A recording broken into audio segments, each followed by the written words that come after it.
특색이 있습니다. 뭐 IVF도 있고 뭐 예수전도단도 있고 저 같은 CCC도 있습니다. CCC의 좀 특징을 좀 말하면 저희는 좀 액티비티합니다. 좀 이렇게 활동적이고 막 전도, 막 이렇게 민족 복음화, 막 또 이제 막 요즘엔 통일에 저희들이 상당히 주력을 하고 있거든요. 그래서 북한 선교 이런 곳에 좀 상당히 적극적으로 활동적으로 직접 몸으로 뛰어드는 좀 그렇게 액티비티한 활동들을 많이 하는 선교단체로 또 알려져 있습니다. 그럼 저희들이 또 이렇게 그런 활동뿐만 아니라 구호 속에서도 그런 모습들이 있는데 저희들이 항상 헌신과 결단을 하면서 CCC 전체 수련에서도 그렇고 각 CCC 지역마다 항상 외치는 구호가 있습니다. 그 구호가 뭐냐면 여러분 들어보신 분은 들어보셨을 텐데 민족의 가슴마다 피 묻은 그리스도를 심어 이 땅에 푸르고 푸른 그리스도의 계절이 오게 하자라는 거예요. 굉장히 시적이죠. 예, 한국 CCC 거기 처음 시작하신 우리 김중근 목사님이 국문학과 출신인데 74년도 성시화 운동 엑스플로를 하면서 그걸 이제 시작하신 그 문구가 됐습니다. 그러면서 지금까지 계속해서 오는 거예요. 민족의 가슴마다 피 묻은 그리스도의 십자가를 심어 그리스도 이 땅에 푸르고 푸른 그리스도의 계절이 오게 하자라는 구호예요. 근데 그 뒤에 중요한 게 있어요. 오게 하자. 그리고 그 선창자가 누가라고 외칩니다. 여러분 뭐라 그러시겠어요? 누가? 그러면 내가 그러겠죠, 그렇죠? 예? 그래서 수련회 같은 전국 연합 수련회 같은데 하면 항상 마지막 날은 결단의 밤이잖아요, 그렇죠? 그럼 대표 순장 같은 사람들이 목소리 큰 애들이 나와서 민족의 가슴마다 푸르고 푸른 그리스도의 계절이 오게 이 땅에 피 묻은 그리스도를 심어 이 땅에 푸르고 푸른 그리스도의 계절이 오게 하자. 누가? 그러면 10,000명이 넘는 인원이 누가? 내가 이러면서 정말 헌신을 하고 결단을 하고 정말 많이 단기 선교로 가고 막 1년, 2년씩 이렇게 헌신하고 그런 학생들이 CC에 아직도 상당히 많이 있습니다. 그런데 문제는 뭐냐면 이 친구들이 단기 선교를 갔다 오고 또 1년, 2년 거기서 자비량으로 사역을 하고 난 다음에 그리고 졸업을 한 다음에는 더욱더 그 헌신과 열정과 결단과 열심들이 더욱더 증폭이 돼야 될 텐데 이게 한순간에 스며들고 그것이 정체가 되고 오히려 그것을 떠나버리는 아까 우리 목사님께서 말씀하신 대마와 같은 그런 일들이 비일비재하게 일어나는 현상들을 보게 되는 겁니다. 사실상 저도 마찬가지였습니다. 저도 하나님께 19살에 처음 교회를 나가서 정말 예수님 믿은 게 너무나 기뻤어요. 그래서 제가 가지고 있는 은사와 달란트들을 모두 주님께 드리겠습니다. 아골골짝 빈들이라도 달려가서 이 한 번 바치겠습니다라는 게 20대 중후반 가운데 있었어요. 그래서 저도 언제든지 스탠바이였어요. 누가 뒤에서 불만 붙여주면 바로 어디든지 나갈 수 있는 그런 스탠바이를 갖추고 있었어요. 그런 열정과 그런 헌신과 열심이 저에게도 있었습니다. 그런데 어느 순간 그것이 발동이 제지가 걸리더라고요. 어느 순간 이게 아니다 라는 생각이 들더라고요. 하나님께서 어느 순간 그리고 불이 씨가 꺼져버렸어요. 그러면서 하나님께서 제게 새롭게 보여주신 또 정말 가야 될 그 길을 알려주셨습니다. 바로 그 길을 오늘 본문 속에서 같이 찾아보면서 더 이야기를 나누도록 하겠습니다. 오늘 우리가 읽은 본문 굉장히 우리에게 익숙한 부분이죠. 그렇죠? 구약의 대표적인 족장이고 믿음의 조상이고 신구약을 통틀어 정말 하나님께서 믿음의 사람으로 세우신 대표적인 하나님의 사람 중에 한 명입니다. 그런데 대부분 아브라함에 대해서 물어보면 많이들 이 부분을 간과하고 있습니다.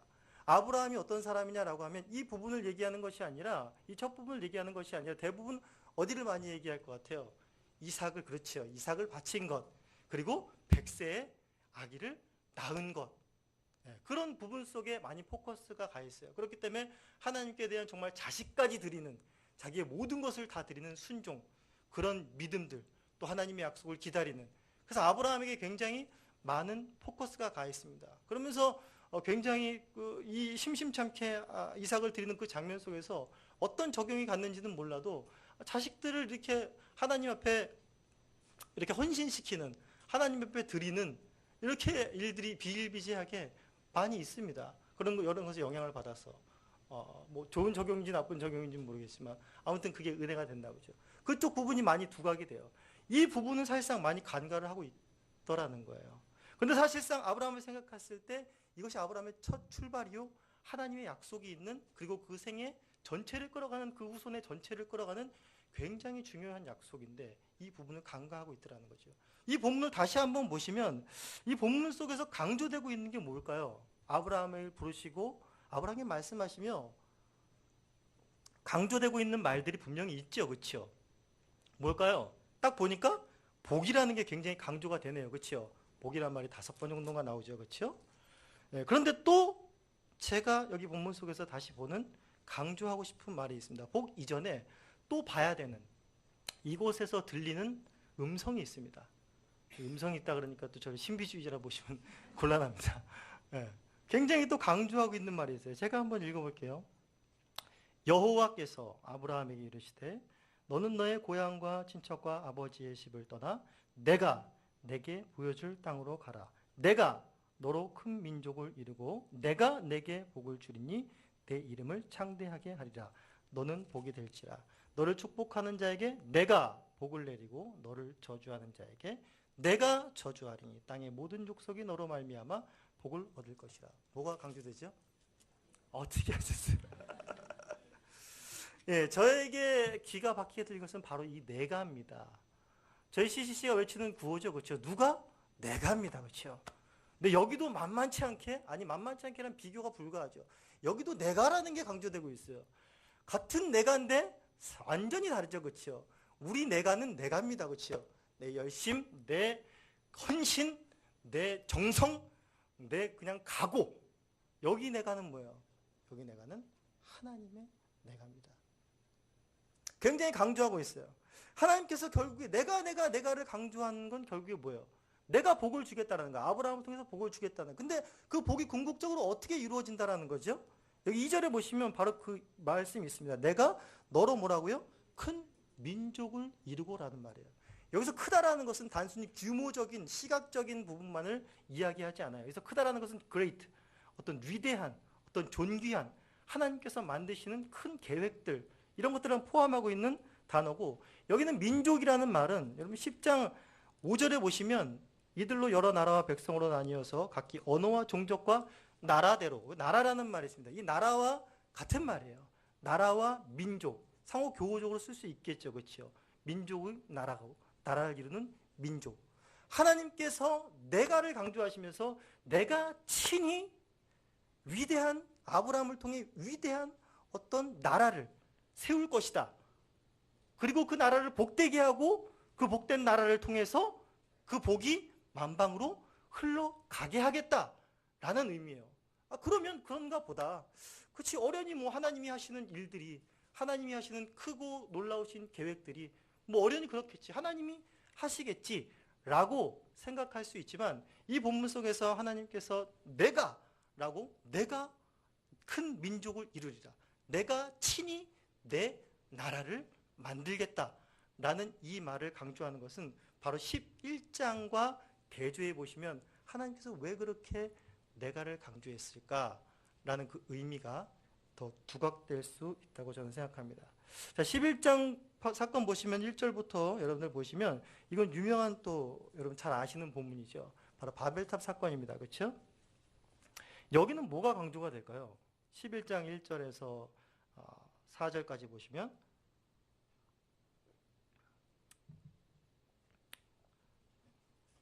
제가 한번 읽어드릴게요. 또 여러분들 또 잘 맞추실 줄 믿습니다. 온 땅의 언어가 하나요 말이 하나였더라. 이에 그들이 동방으로 옮기다가 신할 평지를 만나 거기 거류하며 그들이 서로 말하되 우리가 벽돌을 만들어 우리가 견고히 굽자 하고 이에 그들이 벽돌로 돌을 대신하며 그들이 역청으로 진흙을 대신하고 그들이 말하되 우리가 성읍과 탑을 건설하여 그 탑 꼭대기를 하늘에 닿게 하여 우리가 우리 이름을 내고 우리가 온 지면에 흩어짐을 면하자 하였더라. 이단이 아닌가? 없는 말을 했죠. 네. 한글 개역 성경에는 없지만은 원문에는 이 말들이 있습니다. 뭐가 강조됐죠? 뭘 제가 얘기했죠? 우리가라는 구호입니다. 여기도 그런 구호가 외치네요. 우리가라는 구호가 굉장히 강력하게 외쳐지고 있습니다. 그러면서 뭐예요? 흩어짐을 면하자라는 거예요. 온 땅의 언어가 하나라는 거예요. 이들이 하나 되기를 힘쓰고 있어요. 그래서 성읍과 탑을 건설하고 있어요. 이들도 이들 나름대로의 하나 되기 위한 굉장한 몸부림을 하고 있는 것 같아요. 근데 언뜻 보면 이거 우리 반역 사건으로 굉장히 이야기를 하지만 왜 이것이 그렇게 나쁠 것인가? 하나 되자는 운동 아닌가? 정말 우리가 온 땅이 모여서 하나 되자는 거국적인 어떤 전 세계적인 그런 모임 아닌가? 우리가 세계가 하나로 통일되는 그러한 역사 아닌가? 이걸 왜 하나님께서 내려와셔서 좋게 보지 못하시고 언어를 혼잡해 하시고 그들을 흩으셨을까? 하나님 질투하신 하나님이라 자신이 자신을 빼놓고 자기들끼리만 하려고 하는 것 속에 질투로 그렇게 하신 것일까? 오늘날의 종교통합운동, 여러분들 잘 아시는 WCC에 굉장한 1년만 해도 우리 보수교단에서 많은 반대 또 거기에서 알리는 사건들이 있었습니다. 세상 사람들이 보면 의아해할 겁니다. 왜 종교가 하나 되자고 하는데 통합되고자 하는데 이제 더 이상 싸우지 말자라고 하는 순수한 슬로건을 내미는데 왜 저들은 반대하는가? 욕을 먹고 지탄을 얻지 않겠습니까? 여기에 대해서 우리가 어떻게 생각을 해야 될까요? 이들의 여기에서 말하는 하나됨이 과연 그렇게 평화와 화해를 원하는 정말로 하나님이 기뻐하시는 그런 하나됨이었을까라는 것에 다시 한번 의문점을 품어보셔야 됩니다. 그러면서 이들이 건설하려는 나라, 흩어짐을 면하고 하나 되려고 했던 그 나라와 하나님께서 원하시고 하나님께서 나를 강조하시면서 말하시는 그 내가 친히 이룰 하나님의 그 나라에 대해서 더 알기 위해서는 창세기 처음으로 가시면 어떻게 보면 하나님 나라의 원형이라고 할 수 있는 에덴 동산에서부터 여러분들이 그 발자취를 따라오시면 알 수가 있어요. 하나님의 나라에 대해서 구체적으로 언급하고 이제 그 구속사의 역사를 시작하시는 것이 아브라함 때라고 치면 여기서 문득 그냥 갑자기 나온 것이 아니라 먼저 친히 하나님께서 손수 지으신 하나님의 나라가 이미 에덴 동산 가운데서 보여줬습니다. 하나님의 통치가 살아있고 하나님과 그의 지으신 백성들이 또 그의 모든 만물들이 그 온전한 샬롬의 관계 속에서 하나님의 나라를 이룬 상태를 이미 하나님께서 우리에게 에덴 동산을 통해서 보여주셨죠. 계시하셨죠. 그러나 우리가 모두 알듯이 그 에덴 동산에 아담과 하와가 타락함으로 말미암아 그 나라를 쫓겨나고 잃어버리게 됐습니다. 그런데 하나님께서 그 백성들을 포기하지 않는 장면을 우린 성경 속에서 계속 보게 돼요. 3장 15절에 우리가 잘 아는 원시복음을 약속을 주시고 그렇죠? 가죽옷을 지어 입히시고 죄악이 관영한 그 세상 가운데서도 노아에게 은혜를 주시면서 홍수로 모든 것을 쓸어버릴지라도 노아의 가족을 남기시고 다시금 창세기 때 약속하신 생육하고 번성하라는 그 약속이 모든 인류에게 모든 만물에게 다시 한번 그 약속이 시행되어집니다. 그러면서 친히 하나님께서 암시적으로 계속해서 무너진 하나님의 나라, 틀어진 하나님의 나라, 이제 다시 쫓겨난 그 하나님의 나라를 회복할 의지와 뜻을 계속해서 보이시고 있는 거예요. 암시적으로 계속해서 보이시면서 아브라함 때 와서 구체적으로 내가 하시면서 다시 강조를 하시면서 다시 새롭게 출발하시는 장면들을 성경 속에서 그 흐름 속에서 자연스럽게 볼 수가 있는 겁니다. 그런데 거기서 딱 저지를 하는 겁니다. 내가 친히 짓는 하나님의 나라에 그 이끌어가신 하나님 앞에 반기를 든 정말 있을 수 없는 전 인류의 반역행위를 할 수 있는 거예요. 홍수가 있기 전에 죄악이 관영된 그 민족과 다를 바가 없는 거예요. 다시 한번 그 도전을, 그 반역을 하나님 앞에 하는 겁니다. 이들이 하나로 뭉친 것은 의와 평화로 사랑으로 하나 된 것이 아니라 뭐예요? 죄악으로 똘똘 뭉친 나라를 만들어내자라는 거예요. 하나님 없이 우리가 신이 되어보자라는 결사각오란 것이에요. 이 나라를 하나님께서 이 땅 가운데 허락하실 리가 없는 거죠. 그 나라가 아니라는 거예요. 내가 너희들이 비록 죄를 지었지만 내가 다시 한번 써나가는 구속사 가운데 내가 지을 내 나라가 있단 말이에요. 너희들의 방법과 너희들의 지혜와 너희들의 헌신과 너희들의 어떤 노력이 아닌 친히 내가 짓는 그 나라를 만들어 가겠다라는 하나님의 각오와 하나님의 의지와 하나님의 결단과 하나님의 열심이 이 가운데 있는 거예요. 그것을 아브라함을 통해서 이제 본격적으로 내가 어떻게 만들어가는지 보여주겠다라는 거예요. 그 내가라는 외침이 구약의 대표적인 족장 아브라함과 이삭과 야곱과 요셉으로 창세기가 끝나죠. 이 내 족장을 통해서 하나님의 내가라는 그 음성은 더욱더 크게 울려 퍼지고 있습니다. 이 내 족장들은 우리가 뭐 잘 말하지 않아도 이 내 족장의 인생과 스토리에 대해서는 잘 알고 있습니다. 그렇죠?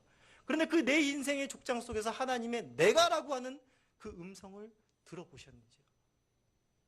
그 음성을 듣지 못했다면 우리 대부분 아는 것들은 그냥 어떤 그들을 위인화시키고 그들의 행적을 본받자라는 것으로밖에 갈 수가 없어요. 참고 기다리자. 아브라함처럼 하나님께 순종하자. 자식까지 드리는 헌신을 주님 앞에 나타나자. 또 이삭은 어때요? 그 아버지의 그 아들이죠. 번제로 잡혔을 때부터 군말 없이 아버지가 나를 잡을 것에 대하여 순종한 정말 대표적인 인물이죠. 그러니까 그 자식의 이삭의 그 삶이 어때요? 가는 곳만 우물 파는 곳마다 다 터지죠, 그렇죠? 우물 공장을 생수 공장을 그때 처음으로 했어도 아마 크게 됐을 겁니다. 하나님의 말씀에 순종하니까 이런 결과들이 자손들에게 나오는 거다. 야곱 어떻습니까? 야곱 좀 비열했지만 뭐가 있어요? 끝까지 하나님의 붙잡는 거죠. 그게 있잖아요. 결국에 축복을 받아내잖아요. 그런 열심을 따르자는 거죠.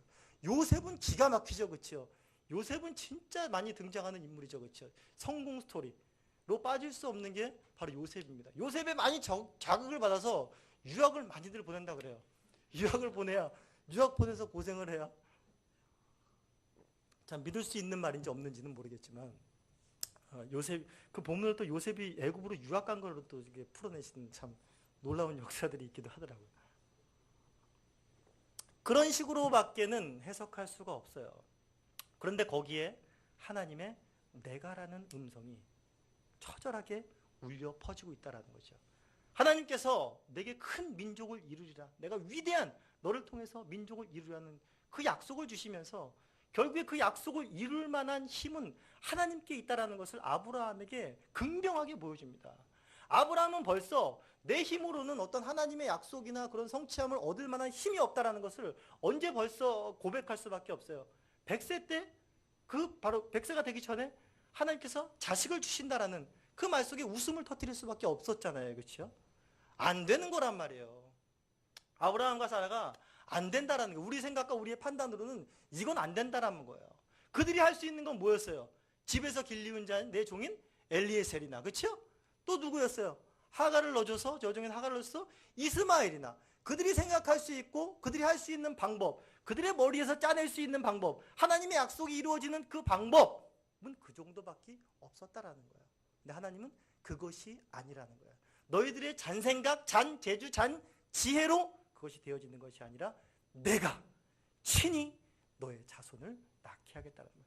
내가 한다라는 거예요. 너희들의 방법과 너희들의 실력이 아니라는 거예요. 그러면서 이삭을 통해서 그것이 흘러가고, 또 그러면 야곱과 요셉은 어떻습니까? 야곱과 요셉은 정말 이건 진짜 놀라운 진짜 반전의 드라마, 어떤 드라마보다 더 쾌재를 부를 수 있는 하나님이 하셨습니다 라고밖에 말할 수가 없어요. 아브라함과 이삭과 야곱이 모두 이 한 언약 속에 묶여 있습니다. 이건 비단 아브라함에게만 주어진 약속이 아니에요. 우리 히브리서 한번 볼까요? 우리 히브리서 11장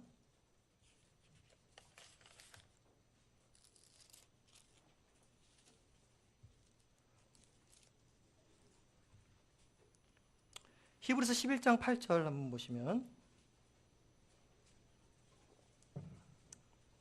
제가 읽어드리겠습니다. 히브리서 11장 8절. 믿음으로 아브라함은 부르심을 받았을 때 순종하여 장래의 유업으로 받을 땅에 나아갈새 갈 바를 알지 못하고 나아갔으며, 믿음으로 그가 이방 땅에 있는 것 같이 약속의 땅에 거류하며 동일한 약속을 유업으로 함께 받은 이삭과 미삭 및 야곱과 더불어 뭐라고요? 장막에 거하였으니. 아브라함과 이삭과 야곱이 그 후손들이 동일한 약속을 받은 거예요. 아시겠어요? 그러면서 이들이 바랐던 게 뭐예요? 우리 16절 보시면, 그들은 이제는 더 나은 본향을 사모하니 곧 하늘에 있는 것이라. 이러므로 하나님이 그들의 하나님이라 일컬음 받으심을 부끄러워하지 아니하시고 그들을 위하여 한 성을 예비하셨느니라. 아브라함과 이삭과 야곱이 예비한 것이 아니라 친히 누가요? 하나님께서 이들을 위하여 한 성을 예비하신 하나님의 나라가 있다라는 거예요. 하나님이 지으실, 하나님이 복되게 하실, 잃어버린 그 하나님의 나라를 친히 세우실 그 계획, 그 나라의 가장 중요한 그 민족을 보존하고 지키시며 번성케 하는 걸 너희들의 실력과 혈통으로가 아니라 내가 해내겠다는 말이에요. 근데 이것이 야곱과 요셉의 생애를 통해서 기가 막히게 드러납니다. 야곱에게도 동일한 아브라함의 약속이 주어져요. 아브라함에게도 바다의 모래알을 봐라, 하늘의 별들을 봐라, 이와 같이 내 제사에 수만 많게 하겠다라는 그 약속들이 야곱에게도 동일하게 주어집니다. 그렇죠? 그러나 그 약속이 주어진 야곱의 인생이 어떻습니까? 12명의 아들을 낳고 그 중에 또 사랑하는 아들인 요셉은요, 죽습니다. 그렇죠? 야곱에겐 죽은 거예요. 그렇죠? 야곱에겐 죽은 것이 기정사실로 알려져 있어요. 그 자신 중에 더 번창해야 될 텐데 그 자신이 오히려 죽습니다. 끝난 거예요. 야곱에게는 더 이상 어떤 소망이 없어요. 그리고 또 야곱의 가족에게 어떤 위기가 닥칩니까? 근동지방에 처처의 가뭄이 들잖아요. 이 민족이 살아날 길이 있겠어요? 이 야곱의 가족이, 이스라엘의 가족이 살아날 길이 있겠냐고. 살아날 길은 뭐예요? 그 형들이 애굽에 가서 쿠골에서 양식을 사오는 것밖에 없어요. 양식을 사온다 하더라도 그 양식을 먹고 이 가뭄이 언제 끝날지 모르는 거예요. 버티고 버텨보는 것밖에 이들의 민족을 지켜내고 번성케 할 수 있는 방법은 전혀 없는 거예요. 그런데 하나님께서 어떻게 이 민족을 지켜내고 이 민족을 번성케 하죠? 누구를 통해서? 요셉을 통해서 하는 거예요. 요셉은 누구예요? 죽었던 자예요. 야곱의 그 잔머리 속에서 그 야곱의 그 생각 많고 여러 생각을 해내는 그 속에서도 도저히 상상해낼 수 없었던 거예요. 죽은 그 자식을 보게 할 뿐만이 아니라 그를 통하여 완전히 잊혀졌던, 생각할 수도 없었던 그를 통하여 그의 민족을 애굽으로 보내시고 보호하시고, 알잖아요. 400년이 지나면서 출애굽기에 나오는 게 뭐예요? 그 민족이 번성했다라는 거예요. 200만이 넘는, 장정만 60만이니까 그런 인구로 번창. 그걸 누가 했냐라는 거예요. 그걸 요셉이 했냐라는 거예요. 이건 상상도 못한 겁니다. 우리 한번 창세기 48장 한번 보실까요?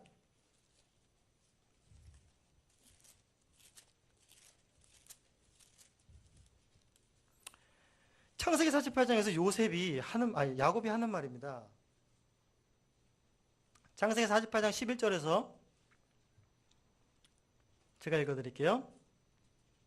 야곱이 요셉에게 이르되 내가 내 얼굴을 보리라고는 뭐요? 생각하지 못하였더니 하나님이 내게 내 자손까지 보게 하셨도다 라는 거예요. 기가 막힌 거예요. 여기서 야곱이 쾌재를 부르지 않았겠어요? 무슨 간증이 나왔겠어요? 하나님이 하셨습니다. 우리 열조에게 약속하신 아브라함과 이삭에게 약속하신 그 약속이 그대로 이루어지는군요. 하나님이 하셨습니다라는, 하나님이 친히 당신들의 백성을 보존하셨습니다. 그리고 번성케 하십니다. 라는 그 약속을 눈으로 보는 거예요. 야곱이 환도뼈가 골절돼서 절고 정말 볼품없는 노인으로 변했지만 이제 야곱이 정말 멋있어지잖아요. 야곱이 여러분 다 아시다시피 요셉의 그 두 아들 므낫세와 에브라임을 축복하는 장면 있잖아요. 이거 정말 감격적인 장면, 저는 정말 소름이 돋았어요. 장자인 므낫세에게 원래 우수를 줘야 되잖아요. 그렇죠? 근데 요셉이 아버지가 어떻게 합니까? 장자인 므낫세에게 우수를 올리지 않죠. 그렇죠? 손을 엇갈려 댑니다. 그렇죠? 요셉이 그걸 기뻐하지 않죠. 그거는 방법이 아닌 거죠. 그렇죠? 그건 관례적인 장자에게 올리는 게 맞는 거죠. 그렇죠? 그때 야곱이 뭐라 그럽니까? 네, 나도 안다라는 거예요. 전 그 말 굉장한 은혜를 받았어요. 나도 안다라는 거예요. 이것은 내가 주는 축복이 아니라 하나님이 친히 주시는 축복이라는 그 의미로 다가온 거예요. 하나님의 방법이라는 거예요. 하나님의 뜻이라는 거예요. 요셉이 쾌재를 불렀고 요셉이 정말 잘된 것은 그 출세한 것이 아니라 바로 요셉 자신이 증언하고 있어요. 우리 창세기 50장 또 잘하는 본문이죠. 야곱이 죽자 그의 형들이 요셉에게 와서 또 자기들을 해야 할까봐 또 이렇게 또 아부를 합니다. 그렇죠? 18절에 보시면 50장 18절에 보시면 그의 형들이 또 친히 와서 요셉 앞에 엎드려 이르되 우리는 당신의 종들이니이다. 제 바로 앞에서도 종들이니이다. 이분들은 참 종의 은사가 있으세요. 항상 종들이라 그래요. 요셉이 그들에게 이르되 두려워하지 마소서. 뭐라 그래요? 내가 하나님을 대신하리까라는 말이에요. 이 말이 무슨 말이에요? 우리와 우리 자식들을 지켜달라는 거 아니에요, 요셉한테. 요셉이 하는 말이에요. 내가 당신들을 지킬 수 있는 게 아니라는 거예요. 하나님이 당신들을 지키는 것 봤잖아라는 거예요. 그러면서 당신들은 나를 헤아려야 했으나 하나님은 그것을 선으로 바꾸사 오늘과 같이 많은 백성의 생명을 구원하게 하시려 하셨나니 라고 말한 거예요. 이게 요셉의 가장 큰 복인 거예요. 내가 잘 돼서 드디어 꿈처럼 와 우리 아버지와 우리 형들이 나한테 절하는구나. 이걸로 쾌재를 부른 게 아니에요. 그건 오히려 마음이 아팠던 거예요. 그건 오히려 눈물이 났던 거예요. 그런데 이러한 내가 알 수 없는 인생 가운데 하나님의 도우심을 구했지만 하나님은 어디 가셨는가? 하나님이 일하고 계신가? 라는 것을 늘 궁금해하고 늘 거기에 번민했지만 결국에 하나님은 일하셨다라는 거예요. 그리고 하나님은 하나님의 약속을 이루어내셨다라는 것을 이 넥족장을 통해서 현저하게 하나님 문맥으로 이어가면서 하나님이 친히 내 백성을 큰 민족으로 큰 나라로 하나님이 원하시는 하나님의 나라로 세우겠다라는 하나님의 결단과 의지와 열심들 그것을 보게 하며 하나님을 찬양하게 하는 내용이 여기에 담겨 있다고 저는 생각합니다. 사실상 저는 신학교 1학년에 들어와서 굉장히 큰 은혜를 받았어요. 제가 지금도 기억에 남는 것은 뭐냐면 신학교 1학년에 들어와서 스승의 날 때였어요. 저는 운동을 해서 선배에 대한 깍듯함들은 있습니다. 스승에 대한 복종심은 있어요. 근데 존경심은 별로 없었어요. 그냥 어쩔 수 없는 규율에 의한 엄격한 복종, 살아남을 길이었기 때문에 그것만 있었지 존경이라는 건 별로 스승에 대한 어떤 선배에 대한 그건 별로 없었어요. 그런데 합신에 와서 처음으로 그걸 느낀 겁니다. 굉장히 교만했죠, 그렇죠? 합신에 와서 교수님들을 통해서 정말 우리 교수님 계셔서 그런 게 아니라 정말 그런 걸 순수한 생각입니다. 믿어주셔야 됩니다. 그걸 느끼면서 굉장히 가슴이 뭉클하더라고요. 교수님들을 축복하는데 굉장히 뭉클한 거예요. 마음들이 너무 감사하고 교수님들 존경스럽습니다라는 마음이 저절로 나오는 거예요. 근데 한편으로 무슨 생각이 드냐면 나는 언제 저분들을 저렇게 따라가? 나 이제 신학교 1학년이다. 근데 난 저분들이 정말 저렇게 또 하나님에 대한 태도와 자세들, 또 아는 신학적인 지식들, 내가 언제 쫓아갈 수 있을까? 저분들이 쫓아올 때까지 쉬는 거 아니잖아요, 그렇죠? 잠시 휴식해 있다가 이렇게 너희들이 올 때까지 따라서 같이 가시는 거 아니잖아요. 계속 하실 거 아니에요, 그렇죠? 계속 하나님에 대해서 알아가시고 하실 텐데, 그러면서 그런 마음이 들었어요. 언제 나는 저렇게 될 수 있을까라는 어떤 이런. 근데 그 가운데 하나님께서 저한테 주신 딱 마음이 있었어요. 교수님들 얼굴 한 분 한 분을 비춰주면서 저는 누가 만들었고 저는 누가 만들었고 저는 누가 만들었냐라는 마음을 딱 주시는 거예요. 저들의 실력인가? 교수님들의 지혜인가? 저들의 어떤 똑똑함인가? 잘남인가? 라는 생각을 하게 하시는 거예요. 다 내가 했다라는 거예요. 내가 이 합신을 세우고 내가 교수님들을 하나하나 택하여 불러 세웠다라는 그 마음을 주시는 거예요. 그러면서 확 은혜로 다가온 건 뭐냐면 그러면 너는 누가 만드냐라는 거예요. 너도 교수 만들어주겠다라는 이것이 아니라 나를 통해서도 하나님이 나를 향한 그 계획과 열심들을 친히 하나님이 하시겠다라는 거예요. 그러면서 하나님께서 그 신앙의 과정을 거치면서 주신 마음이 바로 하나님 나라에 대한 마음이었어요. 그것을 주신 게 얼마나 감사한지 몰라요.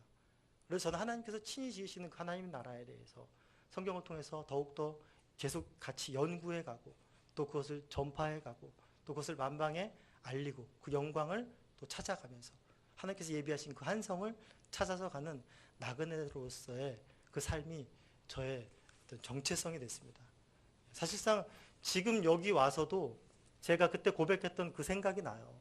김병 교수님 뵈면서도 따라갈 수는 없구나. 쉬지 않으셨구나.